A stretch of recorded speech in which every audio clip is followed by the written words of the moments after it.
Time for the real world with Lee Anderson.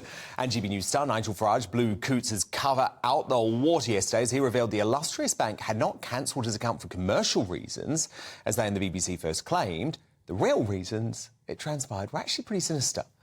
Nigel had his Coots bank account slammed shut simply because his political views didn't align with the bank's values. David Davis added his voice to a growing chorus of discontent at PMQs earlier. But in addition, NatWest also disclosed confidential details about Farage's account to the BBC and lied about the commercial viability of his account, actions which ought to jeopardise his banking licence and should certainly worry NatWest's 19 million other customers. So he's told us what he's going to do for the future, but there are many other people in this circumstance. So can he require every bank with a British banking licence to inform the Treasury of all the accounts they've shut down for non-commercial reasons the last decade? Deputy Tory Party Chairman Lee Anderson's in the House. Lee, do you agree with David Davis? Yes, I agree with David, I agree with Jacob. I think there was cross-party support in the House today. I think my side of the House were fairly vocal on it. Look, this is...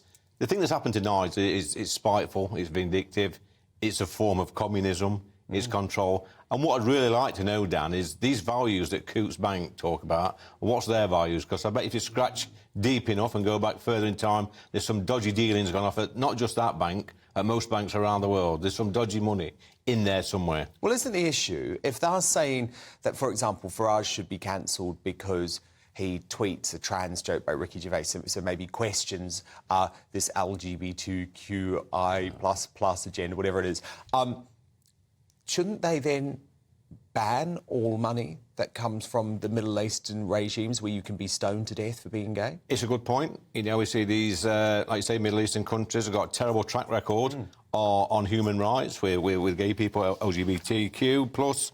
And, you know, I'm sure there's plenty of money for these countries circling around in not just Coots, in other banks around the world.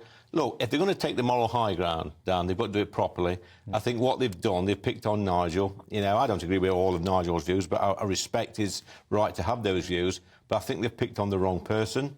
You know, he is a great campaigner, he is a public figure, and he will get a lot of support on this throughout the country. Indeed.